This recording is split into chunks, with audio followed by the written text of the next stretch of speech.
चलो, अब हम इस टाइप के क्वेश्चंस करेंगे, ठीक है? हमें प्रूव करना है कि जो क्वेश्चन दे रखा है, ये जो नंबर दे रखा है, ये कैसा है? इर्रेशनल है, ठीक है? तो कल हमने डिस्कस किया था कि इसके लिए हम क्या यूज़ करते हैं? Method of contradiction. कॉन्ट्रडिक्शन के मेथड में हम यूज़ क्या करते हैं? मतलब क्या कंसीडर करते हैं? जैसे हाँ, मतलब जो भी स्टेटमेंट है, जो भी चीज़ आपको प्रूफ करनी है, हरामखोर कहीं के हँस ले तू, हाँ? आदत से वो दूर। हाँ, चलो ठीक है, कोई बात। हाँ, तो अब मुझे भी कंट्रोल करना पड़ेगा थोड़ा-सा। क्या यार, इसकी वजह से रिकॉर्डिंग खराब होती है, समझ रहा है तू? हाँ? हाँ, तो मैं ये बोल रहा था कि जो भी चीज़ हमें प्रूफ करनी है।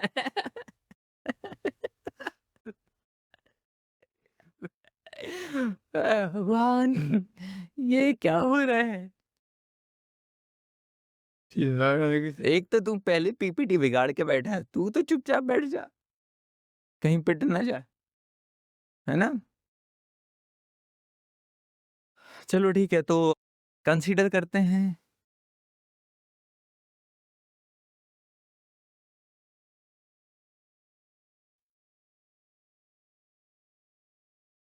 ओके, सो जस्ट कंसीडर अभी इसकी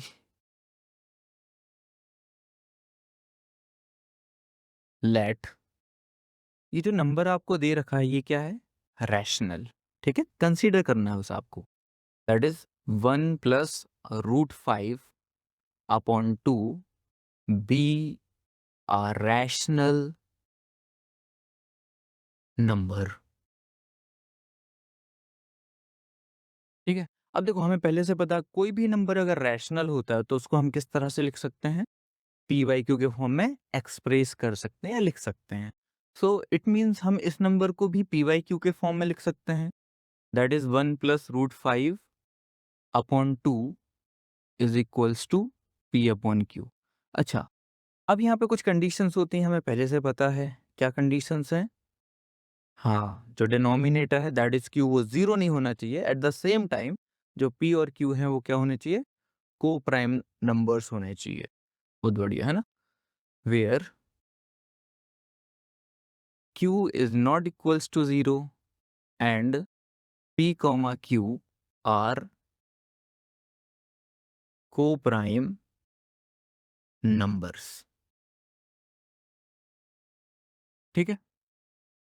अब इतना करने के बाद हमें बेटा कुछ भी नहीं करना है, सिर्फ ये जो रूट 5 दे रखा है इसका वैल्यू कैलकुलेट करना है in terms of P and Q, ठीक है? तो इसके लिए हम क्या करेंगे, रूट 5 को यहीं पर रखेंगे और इसके अलावा जितने भी नंबर्स हों उन सबको ट्रांसफर कर देंगे। बहुत बढ़िया, ठीक है? तो जब भी हम ट्रांसपोज़िशन करते हैं तो हम सबसे पहले जो डिवीज़न में है या मल्टीप्लिकेशन है उन नंबर्स को ट्रांसपोज़ करते हैं।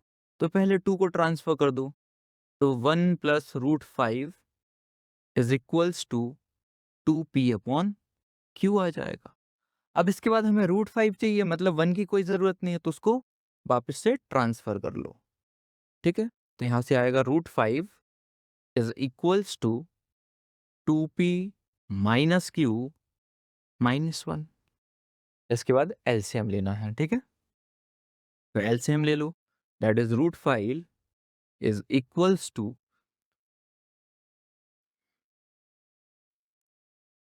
ये आ जाएगा, ठीक है? अब बस ध्यान दो कि हमने यहाँ पे क्या बोला है कि P और Q जो हैं वो कैसे नंबर्स हैं? कोप्राइम्स। और जो कोप्राइम का वर्ड होता है किसके लिए यूज़ करते हैं? इंटीजर्स के लिए, ठीक है? तो बेटा यहाँ पर ये 2p इंटीजर है, Q इंटीजर है। इंटीजर को इंटीजर से सब्ट्रैक्ट करते हैं तो इंटीजर आता है। तो इट मीन्स ये जो न्यूमरेटर आपको दे रखा है ये क्या है? एक इंटीजर है और जो डिनोमिनेटर है वो भी इंटीजर है। और इंटीजर को अगर इंटीजर से डिवाइड करते हैं तो एक रैशनल नंबर आता है ना, जैसे फॉर एग्जांपल अपने पास है 2/3, ये भी इंटीजर है, ये भी इंटीजर है। दोनों को डिवाइड किया तो क्या मिला हमें? रैशनल नंबर, ठीक है? ऐसे ही अगर हम 5/7 करें तब भी क्या मिलेगा? एक रैशनल नंबर, ठीक है? अच्छा, रैशनल नंबर्स को क्यू से डिनोट करते हैं, आई एम सॉरी, है ना? क्यू से, ठीक है? तो अब यहाँ पे हम ये देख पा रहे हैं कि ये जो नंबर है ये एक रैशनल नंबर है और हमने प्रीवियसली ये चीज़ प्रूफ की है कि ये नंबर कैसा है? रैशनल, है ना? तो ये नंबर अपना रैशनल बन रहा है इंटीजर्स के हिसाब से और ये नंबर हमने ऑलरेडी प्रूफ किया है कि ये कैसा होता है? इर्रेशनल होता है। But is that even possible? ऐसा कुछ हो सकता है कभी कि एक इर्रेशनल नंबर एक रैशनल नंबर के इक्वल आए? ऐसा नहीं होगा ऑब्वियसली, ठीक है? 2 क्वांटिटीज़ अगर इक्वल हैं मतलब आप ऐसे बोलोगे ना कि भाई 2 है तो वो 2 के ही इक्वल हो सकता है ना यार। वो तो इवन 3 के भी इक्वल नहीं हो सकता। तो इर्रेशनल रैशनल के इक्वल तो बहुत दूर की बात है ना? पॉसिबल ही नहीं है। इसका मतलब ये जो चीज़ है, जो ये रिज़ल्ट आ रहा है यहाँ पे गलत आ रहा है, क्यों आ रहा है ये रिज़ल्ट गलत? क्योंकि ये रास्ता वाला ये इसके इक्वल नहीं है। अरे वो तो दिख ही रहा है ना कि इक्वल नहीं है, बट ये कंडीशन बनी क्यों? क्योंकि हमने इनिशियली जो एक असम्पशन लिया था कि ये जो नंबर है वो रैशनल है, वो गलत है। ठीक है? देखो, इस प्रोसेस को उल्टा रिपीट करना, ये स्टेप गलत है। अब ये स्टेप गलत क्यों आई होगी? क्योंकि ये वाली स्टेप गलत होगी। अब ये स्टेप गलत क्यों है? क्योंकि ये वाली स्टेप गलत होगी। ये गलत है, तो ये गलत होगी। अगर ये गलत है, तो फिर ये गलत होगी। आप पूरे क्वेश्चन को उल्टा ले जा रहे हो। ठीक है? Is that clear? पक्का? हाँ। तो बस हमें यहाँ पे लिखना है ऐसा, but this contradicts the fact that √5 is irrational. It means our assumption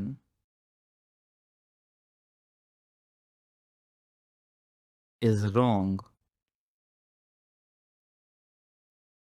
ठीक है? Hence, नंबर क्या लिखा था हमने? 1 plus √5 upon 2 is an irrational number. ठीक है? Clear? Okay. Note it down.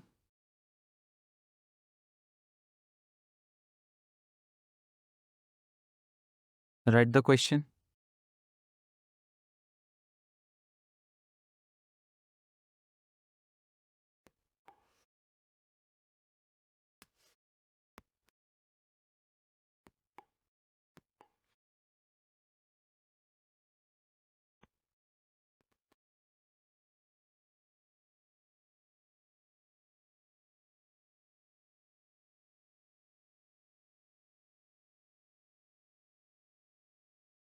Noted it?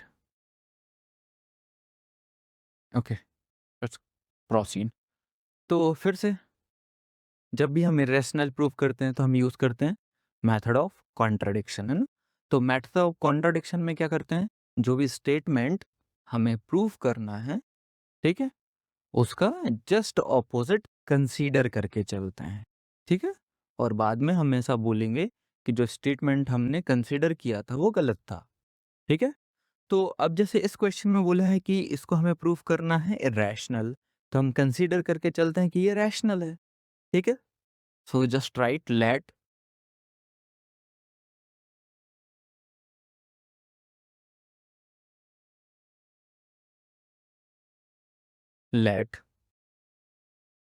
3 plus 2 √5 be rational, ठीक है? और अब अगर ये एक रैशनल नंबर है तो इसको हम पी बाई क्यू के फॉर्म में एक्सप्रेस कर सकते हैं, ठीक है?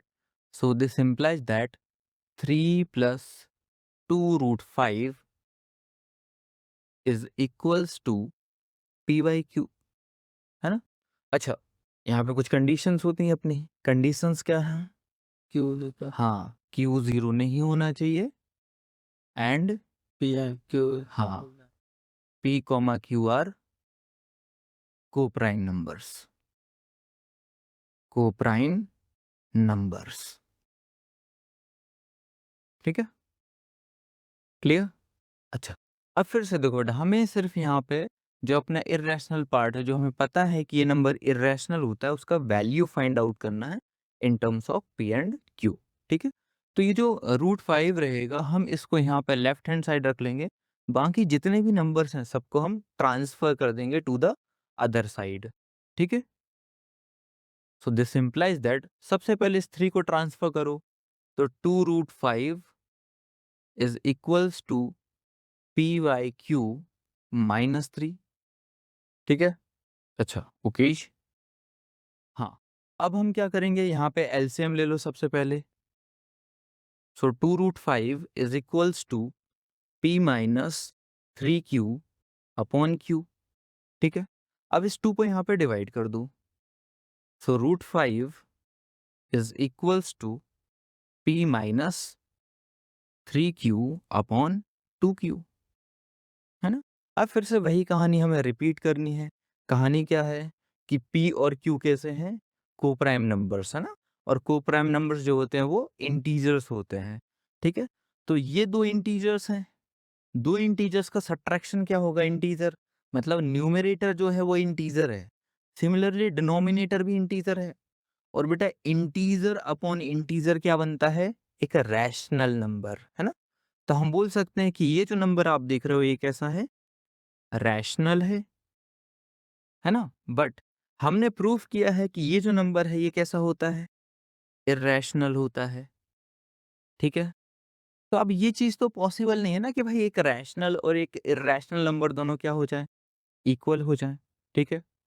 तो अब हमें बस फिर से इस पूरे प्रोसेस को रिपीट में देखना है ना, रिपीट टेलीकास्ट करना है इसका, ठीक है? ये स्टेटमेंट गलत आ रहा है, क्यों? क्योंकि ये गलत होगा। अब ये गलत क्यों है? क्योंकि ये गलत होगा। फिर ये गलत क्यों है? क्योंकि ये गलत होगा। अब ये गलत है, इसका मतलब ऊपर वाला गलत होगा, है ना? तो ऊपर वाले को हम बोल रहे हैं कि ये रैशनल है, वो रैशनल नहीं है। कैसा है? इर्रेशनल, ठीक है? तो बस आपको यहाँ पे एक स्टेटमेंट लिखना है, but this contradicts the fact that root 5 is irrational, hence our assumption is wrong, ठीक है? thus ये जो नंबर लिखा हुआ है अपने पास, ये जो भी नंबर हो, अरे हाँ भाई काम कर रहा है, ये देख, finally figured out, yes. Number क्या था? 3 plus 1 root 3 plus 2 root 5 be irrational. अब तो सारी प्रॉब्लम सॉल्व हो गई भाई, किसी चीज की जरूरत ही नहीं है। Got it? पक्का? Note it down.